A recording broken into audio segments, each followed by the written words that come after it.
तो भाई हम पढ़ चुके थे क्या इलेक्ट्रिक फ्लक्स के बारे में। तो फ्लक्स की वैल्यू हमने देख ली थी, क्या होती है E डॉट डी एस होती है, और ये किसके बराबर होती है Q इनसाइड किसी भी लूप के बाय E नोट। तो इसी की मदद से हम क्या करते हैं, अलग अलग ज्योमेट्री के लिए अलग अलग इलेक्ट्रिक फील्ड निकालते हैं। तो देखते हैं काफी आसान हो जाता है इसके कारण। जैसे पहले हमने निकाला था, देख तो पहले तो हमने मुश्किल चीजें पढ़ी थी, अब उसको आसान कर दिया। जैसे हमने पहले एक ये मेरे पास कोई रोड है, डी दूरी पे किसी पॉइंट पर अगर इलेक्ट्रिक फील्ड निकालना था तो मैंने क्या मान लिया था, ये θ1 था, ये θ2 था, और उससे रिलेटेड जो फॉर्मूला आया था E पैरेलल अलग और E परपेंडिकुलर अलग, तो वो मैंने रिजल्ट निकाल दिया था। ठीक है, उसके बाद फिर मैंने क्या कहा था, अगर ये इनफाइनाइट दे रखी होगी तो θ1 और θ2 की वैल्यू 90 डिग्री आ जाएगी। अगर इसको वैसे निकालना है तो कैसे निकालेंगे, यानी कि गॉसियन सरफेस से। तो मान ले एक इनफाइनाइट रोड है मेरे पास, अनंत तक है भाई ये, तो मैं गॉसियन सरफेस क्या मानूंगा, मैंने गॉसियन सरफेस मान लिया एक सिलेंडर। अब देख सिलेंडर के अंदर दो एरिया होते हैं, तू ये सोच के चल कि एक तो एरिया क्या है, ये सिलेंडर यू रखा, तो एक तो ये कर्व्ड एरिया है और एक ये ऊपर का एरिया है। तो इसका एरिया क्या होगा, परपेंडिकुलर आउटवर्ड, और ये रोड इलेक्ट्रिक फील्ड किधर बन जाएगी, इस डायरेक्शन में। इस वाले एरिया जो पाई आर स्क्वायर जो ऊपर का एरिया होगा, ये एरिया तो होगा ऊपर, इलेक्ट्रिक फील्ड इधर, तो इसके कारण फ्लक्स कितना हुआ, 0। ऐसे इस एरिया के कारण भी फ्लक्स कितना हुआ, 0। क्यों, इलेक्ट्रिक फील्ड तो इस डायरेक्शन में बनेगी और एरिया नीचे है, तो कर्व्ड सरफेस के कारण, जैसे मैं अगर ये कहूं फ्लक्स टोटल, तो E डॉट डी एस होगा, तो एरिया क्या क्या होना चाहिए, एक तो कर्व्ड सरफेस होता है, कर्व्ड सरफेस है, और दूसरा क्या है, दूसरा ये ऊपर वाला पाई आर स्क्वायर वाला। तो इसके कारण तो फ्लक्स क्या हो गया, 0, इसको तो कंसीडर करने की जरूरत नहीं है, बचा गया सिर्फ ये वाला एरिया, कर्व्ड एरिया। तो क्या आया मेरे पास, E multiply by 2 pi R H, अगर मैं इसको H हाइट तक मानू तो सिलेंडर का एरिया क्या होता है, 2 पाई आर एच। ये किसके बराबर होना चाहिए, Q बाय एप्सिलॉन नॉट, और Q मतलब इस सिलेंडर के अंदर एरिया, तो इतनी हाइट का एरिया, तो लैम्डा होता है क्या, चार्ज पर यूनिट लेंथ, यहाँ पे लेंथ कितनी है H, तो ये क्या हो गया multiply by lambda H, H से H कैंसिल हो गया, सॉरी Q की वैल्यू क्या लिख दी मैंने, लैम्डा H, H से H कैंसिल हो गया, तो E क्या आया, lambda by 2 pi epsilon not R। 2 से मल्टीप्लाई करते, 2 से डिवाइड करते, क्यों कर रहा हूं, ताकि सिंप्लीफाई कर सकूं, तो 2 lambda by 4 pi epsilon not, तो 2 के लैम्डा बाय R, इतना सा है ये डेरिवेशन। उसमें मैंने क्या किया था, पहले क्या किया था, रोड मानी थी, रोड का एक एलिमेंट ये माना था, यहां से इलेक्ट्रिक फील्ड इधर, इलेक्ट्रिक फील्ड के कंपोनेंट किए थे, ये वाले अलग किए थे, ये वाले अलग किए थे, ई पैरेलल अलग अलग निकाला था, ई परपेंडिकुलर अलग निकाला था। अब क्या डायरेक्ट कर दिया मैंने, किसका यूज करके, गॉसियन इसका यूज करके मैंने क्या निकाल दिया, एक इनफाइनाइट रोड के कारण इलेक्ट्रिक फील्ड। लेकिन अगर फाइनाइट शीट होती तो मैं नहीं निकाल पाता, तो उसके लिए इसलिए क्या है, वो फॉर्मूला जो था cos theta plus sine theta वाला, cos θ1 प्लस cos θ2, या वो जो भी था, जो हमने पहले लेक्चर में किया था, वो याद रखना पड़ेगा। तो गॉसियन सरफेस की एप्लीकेशन क्या हो गई, मैं इलेक्ट्रिक फील्ड निकाल सकता हूँ किसका, इनफाइनाइट शीट का, इनफाइनाइट रोड का। ठीक है, अब ये 2 टाइप से हो सकती है। मान ली इनफाइनाइट वायर है तेरे पास, अब या तो होगी वो होलो मतलब अब तो मैंने लाइन से रिप्रेजेंट किया, लेकिन उसकी कुछ थिकनेस होगी। मान ले ये तेरे पास क्या है, वो इनफाइनाइट रोड है, अंदर भी मटेरियल है, तो करंट मस्त बहेगा, 2 केस बनते हैं, तो ये तो होगी सॉलिड रोड। मैक्सिमम इसके अंदर यही पूछ सकता है, वैसे तो सिंपल रोड पे अटका रहेगा, लेकिन रोड भी सॉलिड और होलो अगर कर दी तो भी हमारे पास देख जुगाड़ क्या है, ये होलो रोड। तो होलो का तो बड़ा सिंपल है, क्या होलो के अंदर चार्ज जब फ्लो करेगा तो अंदर तो एयर है, तो अंदर तो फ्लो करेगा नहीं, तो चार्ज कहां फ्लो करेगा, सिर्फ सरफेस पे, तो अंदर क्या होगी, इलेक्ट्रिक फील्ड 0, चार्ज ही नहीं है, क्यों इनसाइड बाय एप्सिलॉन नॉट होता है ना, तो अंदर तो इलेक्ट्रिक फील्ड क्या हो गया, 0, क्योंकि फ्लक्स ही 0 है, क्यों इनसाइड 0 तो E 0, एरिया तो कुछ है, तो अंदर इलेक्ट्रिक फील्ड 0, सरफेस पे कितना होगा, वही जो तूने वहां निकाला था। तो इसका ग्राफ तो कैसे बनेगा कि जब 0 से लेके R तक तो इलेक्ट्रिक फील्ड 0 रहा, फिर एकदम कोई कांस्टेंट वैल्यू हो गई और वो R के साथ बढ़ रही है, R के साथ इनवर्सली प्रोपोर्शनल थी, तो ये ग्राफ बनेगा। टू के लैम्डा बाई आर तो सिंपल हो गया कि भाई किसके लिए, एक रोड के कारण। अब देख, एक रोड के कारण होती टू के लैम्डा बाई आर, तो अगर आर दूरी तक जाता रहेगा तो उसके हिसाब से घटती रहेगी। इसका ग्राफ कैसे बनेगा, इसका ग्राफ मतलब तू ये लगा ले यार, इनवर्स प्रोपोर्शनल है ना, तो तू ग्राफ अपने आप बना लियो। मैं जो चीज बताना चाह रहा हूँ, रोड के अंदर भी दो केस हो सकते हैं, एक होलो रोड और एक सॉलिड रोड। तो होलो के अंदर तो क्या होगा, इनसाइड इलेक्ट्रिक फील्ड जीरो, क्योंकि चार्ज ही नहीं है। और सरफेस पे वही टू के लैम्डा बाई आर। इसके अंदर क्या होगा, अंदर भी चार्ज होगा, तो इसके अंदर लैम्डा रो का जुगाड़ आता है इसके अंदर, चार्ज पर यूनिट वॉल्यूम। क्यों, क्योंकि तुम अंदर सिलेंडर मानना पड़ेगा, तुझे सिलेंडर मानना पड़ेगा। और पूरी सिंप्लीफाई करने के बाद जो रिजल्ट आता है वो आता है rho R by 2 epsilon naught, rho R by 2 epsilon naught. क्या, इलेक्ट्रिक फील्ड। इसका ग्राफ कैसे बनेगा, डायरेक्टली प्रोपोर्शनल है अंदर। अब सेंटर तक तो आ गया, जैसे ही मतलब यहां तक आ गए, यहां से बाहर क्या कौन सा फॉर्मूला लग जाएगा, ये तो अब इनवर्सली प्रोपोर्शनल है। तो यानी कि मैंने गॉसियन सरफेस की मदद से, गॉस लॉ की मदद से क्या निकाल दिया, एक रोड के कारण इलेक्ट्रिक फील्ड निकाल दिया। अब रोड में भी दो केस बनते हैं, सॉलिड रोड और होलो रोड। तो होलो के अंदर तो क्या होगा, अंदर इलेक्ट्रिक फील्ड जीरो और बाहर क्या होगा, 2 के लैम्डा बाई आर। अंदर है सॉलिड है, तो सॉलिड के अंदर क्या होगा, अंदर भी चार्ज होगा कुछ। बस सॉलिड का मतलब क्या हो गया, अंदर भी चार्ज है, अंदर चार्ज है तो अंदर सिलेंडर मानना पड़ेगा, वही फ्लक्स निकालना पड़ेगा। बड़ा तरीका था, डायरेक्ट फॉर्मूला आएगा मेरे पास, रो आर बाय 2 एप्सिलॉन नॉट, याद रख लो। और इसका ग्राफ कैसे बनेगा, अंदर ये इलेक्ट्रिक फील्ड कहाँ है, अंदर ये, तो आर के डायरेक्टली प्रोपोर्शनल, तो सीधी लाइन। उसके बाद सरफेस पे आ गया तो टू के लैम्डा बाय आर शुरू हो गया, तो आर के इनवर्सली प्रोपोर्शनल, तो ग्राफ ये बनेगा। इसके अंदर कैसे ग्राफ बनेगा, इसके अंदर पूरा ये बनेगा।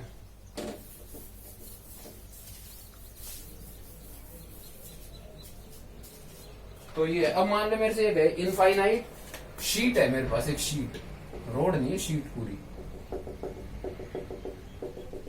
इसके कारण क्या होता है ना, इलेक्ट्रिक फील्ड मैं वैसे निकाल चुका हूँ। इलेक्ट्रिक फील्ड की वैल्यू क्या होती है, सिग्मा बाय 2 एप्सिलॉन नॉट। कैसे निकाली थी मैंने एक डिस्क की निकाली थी, तो बड़ा सा उत्तर आया था कि sigma by 2 epsilon nought into 1 minus x by root of x square plus R square, ऐसा कुछ करके। और उस समय मैंने मानी थी कि जो एक्स पॉइंट है ना वो बिल्कुल पास है। ये अगर मेरे पास डिस्क है तो एक्स की वैल्यू बहुत ही ज्यादा छोटी है आर से, तो मैं एक्स को नेग्लेक्ट कर सकता हूँ। तो यहाँ पे डिस्क कैसे बिहेव करने लग रही है एक शीट की तरह, और वहां से आ गई थी मेरे पास सिग्मा बाय 2 एप्सिलॉन नॉट, जो मैं पहले पढ़ा चुका हूँ। अब वो तो काफी बड़ा प्रोसेस था। अब इसकी मदद से गॉस लॉ की मदद से फिर से निकालते हैं क्या, इलेक्ट्रिक फील्ड। तो अब मैंने क्या मान लिया, अब की बार मैंने सिलेंडर माना, लेकिन इस शेप में।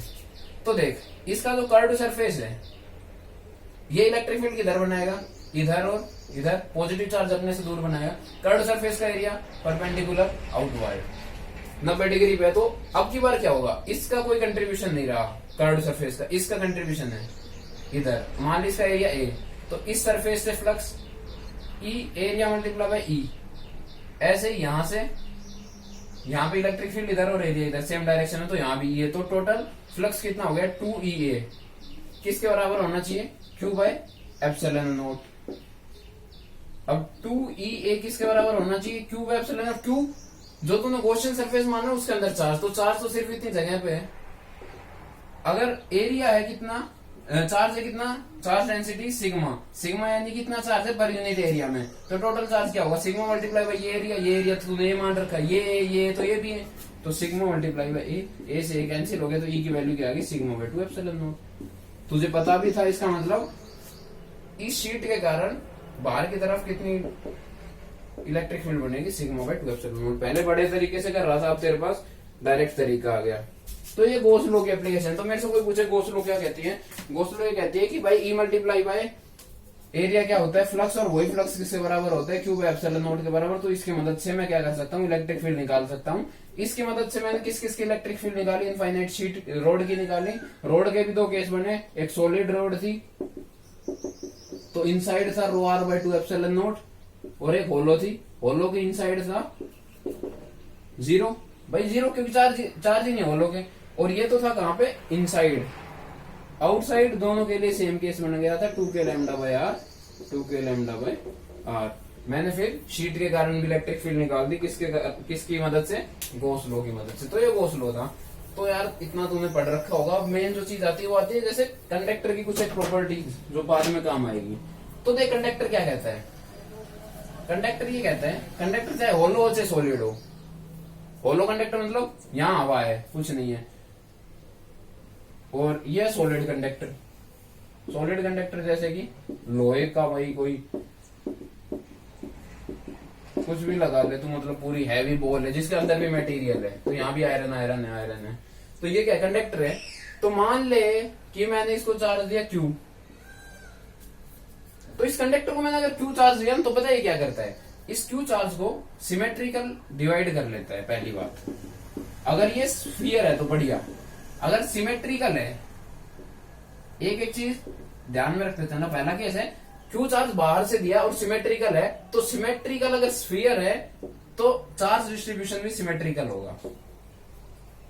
ये सॉलिड है, इसको मैंने चार्ज दिया तो ये चार्ज भी सिमेट्रिकल डिस्ट्रीब्यूट हो जाएगा इसके सरफेस पे। दूसरा केस ये है, सॉलिड है, ये कैसा है, होलो, तो होलो के अंदर भी डिस्ट्रीब्यूशन हुआ, अगर सिमेट्रिकल है तो सिमेट्रिकल डिस्ट्रीब्यूशन, इसके अंदर भी अगर सिमेट्रिकल है तो सिमेट्रिकल डिस्ट्रीब्यूशन होगा। और इनसाइड चार्ज कितना होगा, यहां पे चार्ज कितना होगा, 0। याद रखियो ये बात कि कोई भी कंडक्टर है उसके इनसाइड चार्ज नहीं रहता, वो क्या कर लेता है, सरफेस पे फैला लेता है। ये ऐसा मैंने क्यों बोला वो देख, पहले एक बार तीसरा केस और देख ले, बाद में समझाता हूं। अगर एसिमेट्रिकल कंडक्टर है मेरे पास, ये मेरा कंडक्टर है, तो ये देख यहाँ पे क्या है, कर्वेचर, रेडियस ऑफ कर्वेचर काफी छोटी है।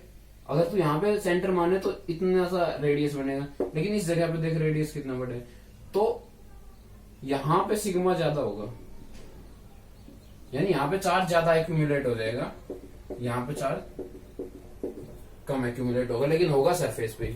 ऐसे इस केस में भी चाहे सॉलिड हो,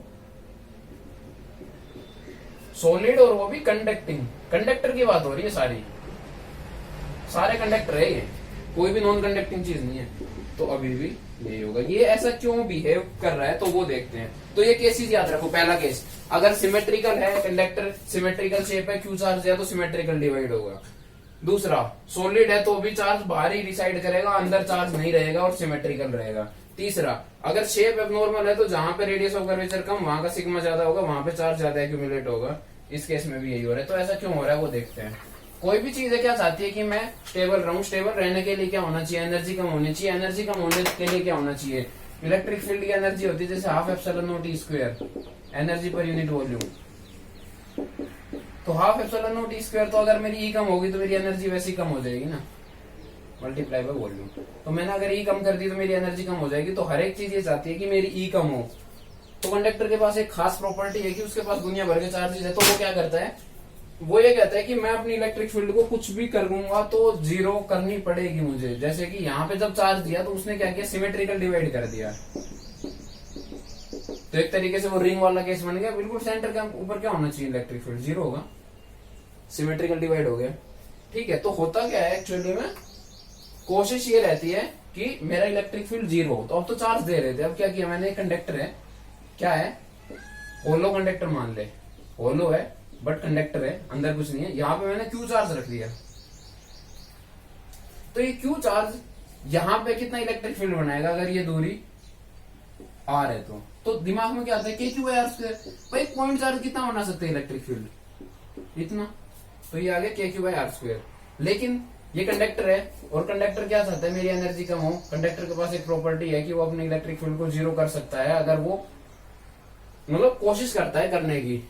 तो वो क्या करेगा, इस Q चार्ज के कारण यहाँ पे चार्ज इंड्यूस कर लेगा नेगेटिव, और यहाँ पे पॉजिटिव। तो यहाँ पे इलेक्ट्रिक फील्ड Q के कारण इस डायरेक्शन में था, और यहाँ पे देखिए इंड्यूस चार्ज हुआ, प्लस ये माइनस ये, तो एक E इंड्यूस हो जाएगा किस डायरेक्शन, पॉजिटिव से नेगेटिव के डायरेक्शन। तो EQ की वैल्यू अगर E इंड्यूस के बराबर हो जाएगी तो E नेट कितना हो जाएगा, 0। तो वो उस हिसाब से कंडक्टर क्या करता है, चार्ज डिस्ट्रीब्यूट कर देता है। कंडक्टर के सरफेस पे चार्ज दिया तो क्या किया उसने, कंडक्टर ने पहले अपनी हालत देखी कि मैं क्या हूं, सिमेट्रिकल हूं मैं, हाँ भाई हूं, तो बराबर बांट दिया, पहला केस। दूसरा केस, मैं चाहे सॉलिड हूं तो भी मैंने सिमेट्रिकल बांट दिया। तीसरा और चौथा केस, मैं अगर सिमेट्रिकल नहीं हूं तो जहां मेरी रेडियस ऑफ कर्वेचर कम, उसको मैं ज्यादा चार्ज दे दूंगा, इसको कम दे दूंगा। क्यों कर रहा है वो सब कुछ? ताकि इलेक्ट्रिक फील्ड जीरो हो जाए। अब एक पांचवा केस आया, चार्ज अब दे नहीं रहे, चार्ज कहाँ रख दिए? बाहर। तो कंडक्टर ने क्या देखा? कंडक्टर हमेशा चाहता है, हिसाब लगा लेता है सारा कि भाई ये क्यू चार्ज था, ये मेरे अंदर कितना इलेक्ट्रिक फील्ड बना सकता है, के क्यू बाई आर स्क्वायर, किस डायरेक्शन में? अपने से दूर, पॉजिटिव चार्ज है। तो मुझे ऐसे जुगाड़ करना पड़ेगा कि मैं एक ई इंड्यूस करूं और उतनी अमाउंट का हो ताकि मेरे अंदर नेट इलेक्ट्रिक फील्ड कितनी हो जाए? जीरो। तो उसने चार्ज इंड्यूस किया, इधर पॉजिटिव इधर नेगेटिव। तो इस पॉजिटिव ने, हम क्या सोचते हैं कि इस पॉजिटिव ने इधर नेगेटिव खींच लिया, तो उधर कितना बच गया? पॉजिटिव। पॉजिटिव से नेगेटिव एक इंड्यूस हुआ और ई नेट क्या हो गया? जीरो। तो हर कंडक्टर क्या चाहता है? मेरे अंदर इलेक्ट्रिक फील्ड जीरो। चार्ज दे दिया तो डिस्ट्रीब्यूशन अपना ऐसा कर लेगा, चार्ज बाहर रख दिया तो इंडक्शन कर लेगा।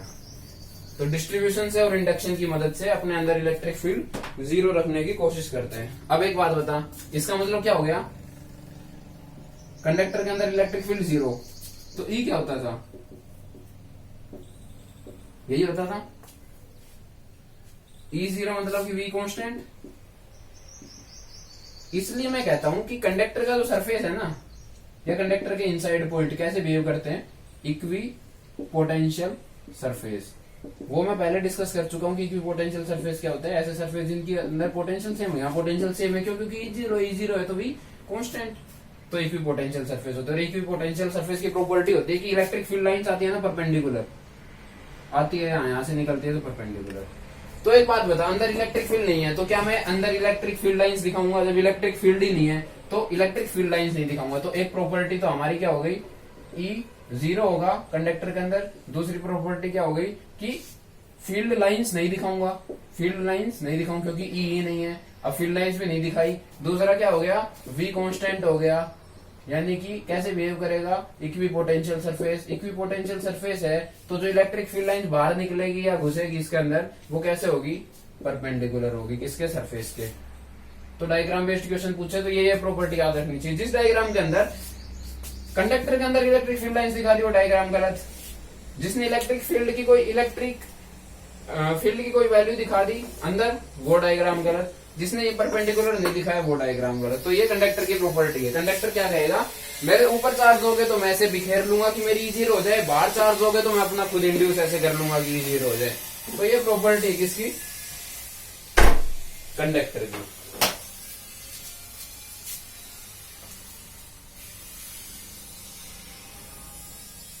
तो जैसे कांस्टेंट इलेक्ट्रिक फील्ड में गए कंडक्टर रखा है, ऐसे क्वेश्चन पूछ लेते हैं। ये इलेक्ट्रिक फील्ड लाइंस है,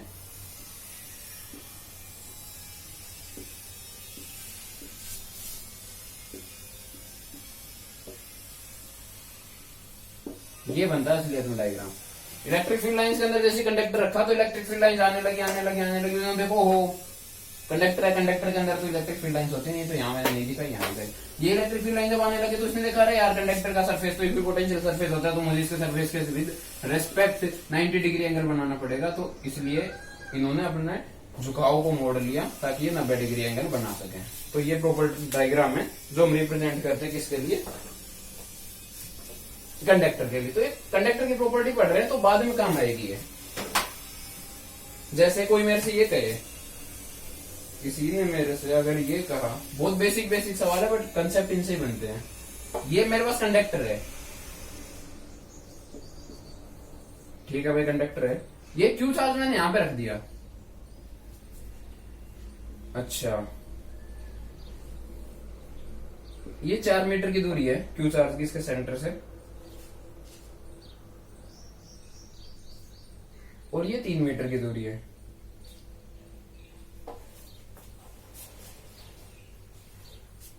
ठीक है, तो ये है 3 मीटर की दूरी सेंटर से, और इस पॉइंट को नाम दे दिया ए। तो तुझे ये बताना है कि इलेक्ट्रिक फील्ड एट पॉइंट ए। तो एक बात बताओ, ए पॉइंट कहां पे है?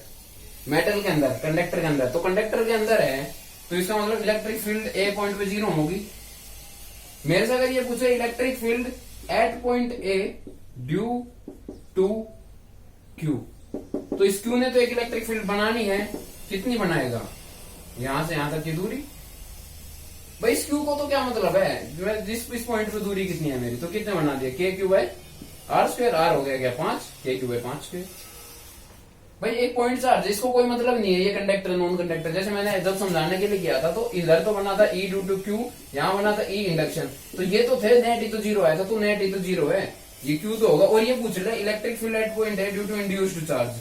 अब तुझे तो नहीं पता कितना इंड्यूस हुआ, लेकिन इतना जरूर पता है जितना इस क्यू ने बनाया उतना इंड्यूस हुआ होगा, तो इसकी वैल्यू भी इतनी, तभी तो यहाँ पे जीरो हुआ होगा। तो ये क्वेश्चन पूछ सकता है electric field at point A due to induced charge.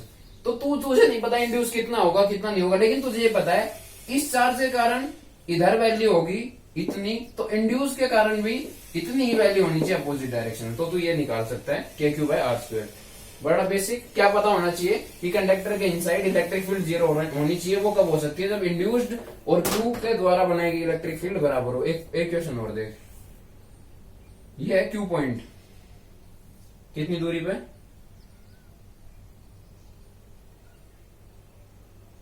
4 metre की दूरी पे, चल 4 मीटर नहीं बस ये डी दूरी पे है। ये पॉइंट सी यानी सेंटर, रेडियस है आर। तो ए पॉइंट पे पोटेंशियल बतानी है। क्या बताना है, पोटेंशियल एट पॉइंट ए।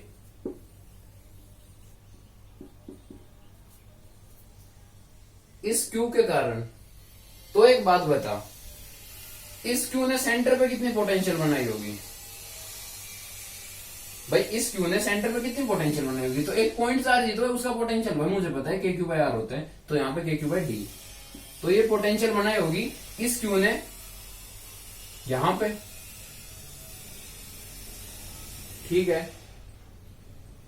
तो अब देख इस क्यू के कारण क्या हुआ होगा, इलेक्ट्रिक फील्ड को जीरो करने के लिए चार्ज इंड्यूस हुआ होगा। अब ये इंड्यूस्ड चार्ज ने सेंटर पे कितनी बनाई होगी, पोटेंशियल जीरो।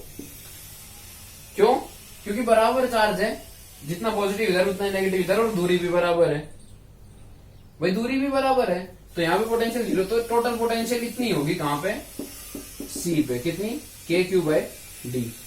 मेरे से पूछा गया है वोल्टेज एट पॉइंट है, पोटेंशियल एट पॉइंट है। तो मुझे एक बात पता है, कंडक्टर के अंदर कंडक्टर की प्रॉपर्टी मैंने पढ़ी थी कि ई जीरो होता है, इसका मतलब वी कांस्टेंट होगा। तो जितना सेंटर पे भी होगा उतना ही पेरिफेरी पे भी होगा। तो जो वोल्टेज सी पॉइंट पे थी वही ए पॉइंट पे होगी, तो इसका भी आंसर क्या आएगा, के क्यू बाय डी।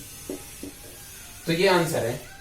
यहाँ पे कंफ्यूजन कहाँ होती है भाई, बंदा क्या सोचेगा कि ये क्यू चार्ज है, ये इस ए पॉइंट पे जितनी इलेक्ट्रिक कितनी पोटेंशियल बनाएगा, ये डी है आर, तो ये R square plus D square का रूट, तो कितना होना चाहिए, K Q by R square plus D square का रूट। इतनी पोटेंशियल कहाँ बढ़नी चाहिए, ए पॉइंट पे। लेकिन यहां पे तो तूने वी जीरो कर दी थी इंड्यूस्ड चार्ज के कारण, लेकिन ए पॉइंट पे इंड्यूस्ड चार्ज के कारण कोई ना कोई पोटेंशियल जरूर होगी। नहीं आई समझ में, अब आएगी, देख फिर से देखते हैं एक बार इसको। बढ़िया सवाल है, कंसेप्ट बढ़िया बना देगा। एक बार फिर से देखते हैं इसी को ही, मजेदार तरीके से करते हैं इसको। सोच, पहला तो समझ में आता है, इलेक्ट्रिक फील्ड तो सिंपल है, कोई बात नहीं है। एक क्यू चार्ज रखा है यहाँ पे, बहुत बढ़िया भाई रखा था। सेंटर पे पोटेंशियल कितनी बनाएगा वो, के क्यू बाय डी। अगर डी दूरी पे रखा है तो इस पॉइंट, ये पॉइंट चार्ज यहाँ कितने बनाएगा तू निकाल सकता है। यहाँ मेटल हो, कंडक्टर नॉन कंडक्टर, घंटा फर्क नहीं पड़ता इस चार्ज को। ए पॉइंट पे क्यू कितनी, ये क्या हो गई, voltage at point C by charge Q, ठीक है, टोटल नहीं निकाल रहा। ये है voltage at point A due to charge Q. तो क्यू तो यही कहेगा, मेरे से ये बता दे बस पॉइंट दूर कितनी है, मुझे नहीं फर्क पड़ता वो कंडक्टर है नॉन कंडक्टर है। तो हमने कहा भाई दूर तो तेरे से है R square plus D square का रूट, तो बोला बस मैं इतनी वोल्टेज बनाऊंगा। मैं अगर पूछूं इलेक्ट्रिक फील्ड सी पॉइंट पे किसके कारण, क्यू के कारण, तो वही के क्यू बाय आर स्क्वायर, यहाँ पे आर कितनी है, डी स्क्वायर। लेकिन मुझे पता है नेट कितनी होनी चाहिए, यहाँ पे जीरो। नेट जीरो कब होगी, जब यहाँ पे ई इंड्यूस्ड आएगी। इस ई इंड्यूस्ड की वैल्यू कितनी होगी, वही होगी के क्यू बाय डी स्क्वायर, बस डायरेक्शन अपोजिट होगी। तो ये तो है ई सी बाई क्यू, ये है ई सी बाई इंड्यूस्ड, और ये हो गई जीरो। तो ये चीज तो पहले क्वेश्चन में समझ में आ गई थी। वोल्टेज की बात अगर मैं करूं, अब सी पॉइंट पे वोल्टेज इस क्यू के कारण पता है, लेकिन सी पॉइंट पे वोल्टेज किसके कारण भी होगी, इंड्यूस्ड चार्ज के कारण। लेकिन पता है सिमेट्री से हम बता सकते हैं कि voltage at point C due to induced charge क्या होगी, जीरो। तो वोल्टेज एट सी टोटल कितनी होगी, जीरो प्लस के क्यू बाई डी। तो के क्यू बाई डी। अब सी पे जब के क्यू बाई डी है तो ए पे भी कितनी होनी चाहिए total velocity at point A, total कितनी होनी चाहिए जितनी सी पे, क्योंकि कंडक्टर है और कंडक्टर इक्विपोटेंशियल सरफेस की तरह बिहेव करता है, तो ये होनी चाहिए के क्यू बाई डी। लेकिन ए पॉइंट पे किस किस के कारण होनी चाहिए, इस क्यू के कारण और इंड्यूस के कारण। इस क्यू के कारण कितनी है, इतनी, और पूछी क्या इंड्यूस के कारण, तो ये टोटल किसके बराबर होगी,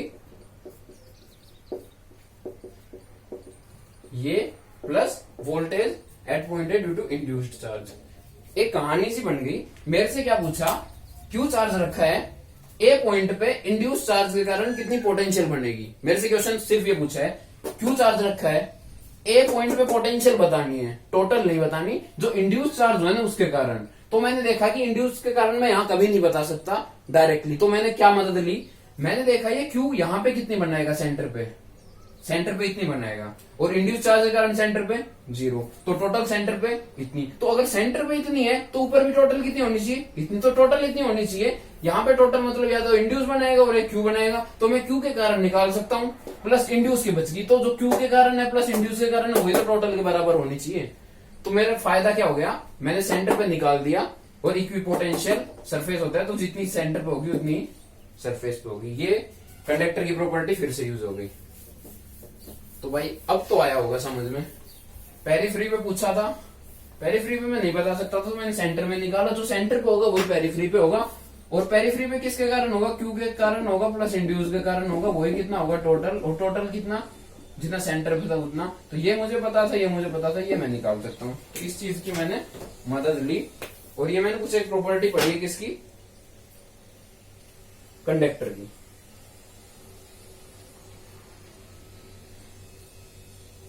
ठीक है, एक जैसे ये चीज आती है, कई ये बोल देते हैं कि ये सॉलिड था तो अंदर चार्ज क्यों नहीं आया। सॉलिड पे मैंने बताई थी कि बाहरी चार्ज रहता है, तो उन्होंने क्या किया, गॉस लॉ का यूज किया और बिल्कुल अंदर एक गॉसियन सरफेस मान लिया। गॉसियन सरफेस का एरिया मान लिया उन्होंने ए, तो ई मल्टीप्लाई बाई ए किसके इक्वल होना चाहिए था, क्यू बाय एप्सिलॉन नॉट। तो ये तो क्या है, कंडक्टर है, कंडक्टर के इनसाइड इलेक्ट्रिक फील्ड कितनी होती है, 0। ये 0 कब हो सकता है, जब क्यू इनसाइड कितना होगा, 0। इसका मतलब अंदर कोई चार्ज ही नहीं होगा, अंदर चार्ज नहीं होगा तो सारा चार्ज कहाँ बिखरा होगा, बाहर बिखरा होगा। तो मेरे से अगर ये प्रूव कराए कि सारा चार्ज बाहर क्यों बिखरा हुआ है, तो मैं कहूंगा अंदर जब इलेक्ट्रिक फील्ड ही नहीं है, इलेक्ट्रिक फील्ड 0 है, तो इसका मतलब क्यू इनसाइड 0 होना चाहिए। क्यू इनसाइड 0 है तो सारा का सारा चार्ज कहाँ होना चाहिए, बाहर। तो मेटल क्या करता है, अपने इनसाइड चार्ज इंड्यूस करके इलेक्ट्रिक फील्ड 0 कर सकता है, डिस्ट्रीब्यूट करके 0 कर सकता है, और अगर सॉलिड के अंदर भी हम चार्ज देंगे तो वो कहेगा मुझे अपने सरफेस पे ही रखना है, चार्ज अंदर में नहीं रखूंगा। तो सॉलिड कंडक्टर चार्ज को अंदर भी नहीं रखता। तो ये प्रॉपर्टीज काफी ज्यादा जरूरी है, ये हमें करनी है। अब आते हैं हमारे पास स्फीयर्स।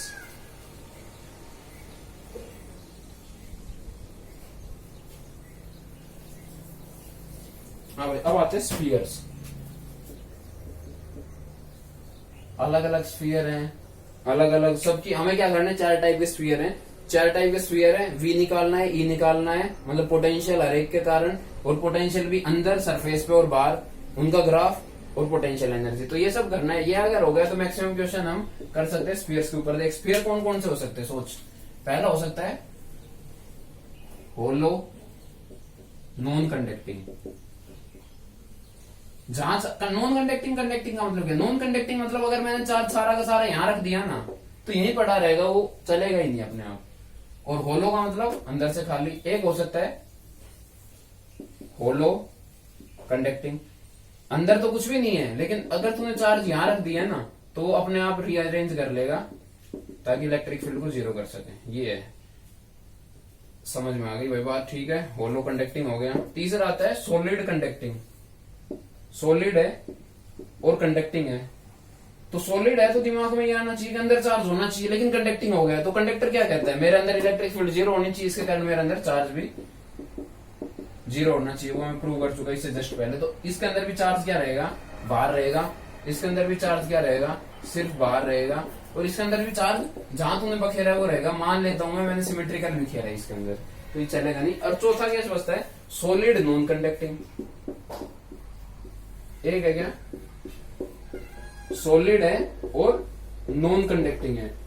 मतलब अब क्या है, अंदर अगर तूने चार्ज दे दिया तो वो अंदर यूं का यूं पड़ा रहेगा, बाहर थोड़ी ना आएगा वो, क्यों, नॉन कंडक्टिंग है, तो चार्ज हर जगह है। तो मैंने देखा कि ई और वी की जो वैल्यू होती है ना वो चार्ज डिस्ट्रीब्यूशन पे डिपेंड करती है। तो इसका इसका और इसका चार्ज डिस्ट्रीब्यूशन क्या है, बराबर है, तो इन तीनों के लिए वैल्यू आएगी सेम। तो एक की भी अगर मुझे याद है ना तो इन तीनों की निकाल सकता हूं। तो ये एक ग्रुप बन गया मेरे पास, ये एक ग्रुप बन गया ई और वी के लिए, यानी इसकी जो अंदर ई होगी वही इसकी होगी, वही इसकी होगी, और ये दूसरा केस बना है। तो ये दो ग्रुप याद रखने हैं मुझे, बस ये टेंशन नहीं लेनी कि सॉलिड कंडक्टिंग है या होलो कंडक्टिंग है। जो रिजल्ट सॉलिड कंडक्टिंग का होगा वही होलो कंडक्टिंग का होगा। क्यों, क्योंकि चाहे सॉलिड हो, चार्ज तो फिर भी अंदर नहीं है, चार्ज तो फिर भी बाहर ही है। तो ये भी कैसी बिहेव कर रहे हैं इसकी तरह, तो ये तीनों एक जैसी बिहेव करते हैं। तो मुझे सिर्फ इन तीन के बारे में अलग अलग नहीं पढ़ना, सिर्फ एक पढ़ना है और इसके बारे में मुझे अलग पढ़ना है। तो इसके अंदर देख लेते हैं डायरेक्ट रिजल्ट। अगर मेरे से पूछे इलेक्ट्रिक फील्ड अंदर या इसके अंदर या इसके अंदर, तो electric field multiply by area क्या होता है, क्यू बाय एप्सिलॉन नॉट। तो एक बात बता, अंदर चार्ज जीरो, अंदर चार्ज जीरो, अंदर चार्ज जीरो, जब चार्ज जीरो तो इलेक्ट्रिक फील्ड जीरो। सबके अंदर इलेक्ट्रिक फील्ड कितनी होगी, चाहे सॉलिड कंडक्टिंग हो, चाहे होलो कंडक्टिंग हो, चाहे होलो नॉन कंडक्टिंग हो। याद नहीं रखनी ये चीजें कि रटना नहीं है कि ई जीरो होता है इन तीन के अंदर, सोच के देखना यार। अंदर चार्ज है ही नहीं, अंदर चार्ज है ही नहीं, है ही नहीं, तो इसका मतलब इलेक्ट्रिक फील्ड जीरो। अब मान ले सरफेस पे पूछा है, यहां बताओ सेंटर से आर दूरी पे, सेंटर से आर दूरी पे, सेंटर से आर दूरी पे, तो E multiply area 4 pi R square किसके बराबर हो जाएगा, क्यू बाय एप्सिलॉन नॉट। तो ई क्या हो गया, के क्यू बाय आर स्क्वायर। भाई यही तो आया, इसको मैं नीचे लेके चला गया तो 4 पाई एप्सिलॉन नॉट क्या हो गया, के, तो के क्यू बाय आर स्क्वायर। ये मेरे पास क्या आ गई इलेक्ट्रिक फील्ड, कहां पे, सरफेस पे, चाहे यहां हो, चाहे यहां हो, चाहे यहां हो। ये भी मेरे बात समझ में आ गई। एक इलेक्ट्रिक फील्ड पूछ सकते हैं बाहर, तो एक चीज याद रख, स्फीयर से जैसे पॉइंट बाहर चला गया ना, तो ये सारा का सारा चार्ज ऐसे बिहेव करेगा कि ये यहां पे रखा हुआ है क्यू चार्ज। तो इस क्यू के कारण स्मॉल आर दूरी पे अगर मेरे से कोई पूछे ई की वैल्यू, तो क्या होगा, K Q by small R square. क्या बड़ी बात है, इससे पूछे तो भी K Q by small R square, और इसमें अगर आर दूरी पे पूछे तो भी K Q by small R square. तो मैंने क्या सीखा, मैंने अभी मैं ये दूसरा ग्रुप में बाद में करूंगा, अभी मैं सिर्फ पहले ग्रुप की बात कर रहा हूँ जिसके अंदर ये तीनों आते हैं। तीनों के रिजल्ट बराबर होते हैं। इलेक्ट्रिक फील्ड इनसाइड पूछा तो तीनों के केस में जीरो, क्योंकि चार्ज ही नहीं है। सरफेस पे पूछा तो के क्यू बाय